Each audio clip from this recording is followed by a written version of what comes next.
By, thanks.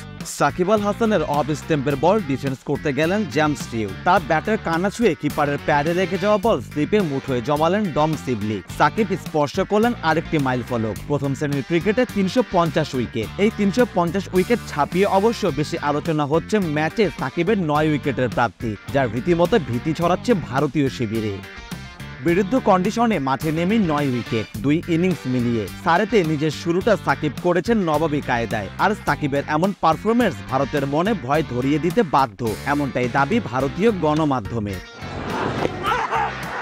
শ্রীলঙ্কার মাটিতে সর্বশেষ ওয়ানডে সিরিজে স্পিনের বিপক্ষে খাবি খেয়েছে ভারতীয় ব্যাটিং লাইন আপ। আর বিরাট কোহলির বাঁহাতি স্পিন দুর্বলতা নতুন কিছু নয়। বিরাট সহ পুরো দলেরই যে স্পিনের বিরুদ্ধে অনেক উন্নতি করতে হবে, কোচিং স্টাফরা সে কথা বারবারই বলেন।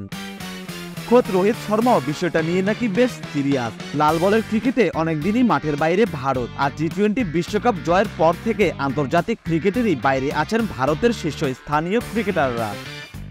আগামী 19 সেপ্টেম্বর চেন্নাইতে শুরু হবে ভারত বাংলাদেশ প্রথম টেস্ট। ঐতিহাসিকভাবে চেন্নাইয়ের পিচে স্পিনাররা বেশি সুবিধা পেয়ে থাকেন, স্বাভাবিকভাবেই যা চিন্তার বিষয় হয়ে দাঁড়াতে পারে ভারতের জন্য।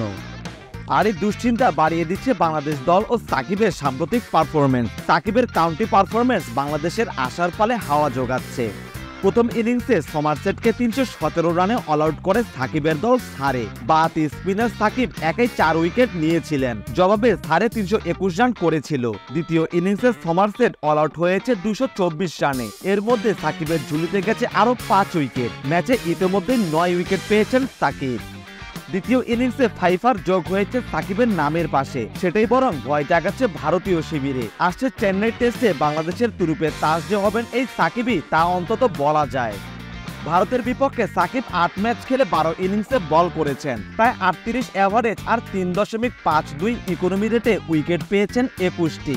একবার 5 উইকেট নেওয়ার কীর্তিও রয়েছে। ঠিক সাকিব সুলভ পারফরমেন্স না হলেও যথেষ্ট সমীহ জায়গা নিয়ে পরিসংখ্যান। আর নামটা যখন সাকিব আল হাসান, তখন তো যে কোনো পরিসংখ্যানই ছোট হয়ে যায়। রোহিত শর্মারা নিশ্চয়ই এই কথা খুব ভালো করেই জানেন।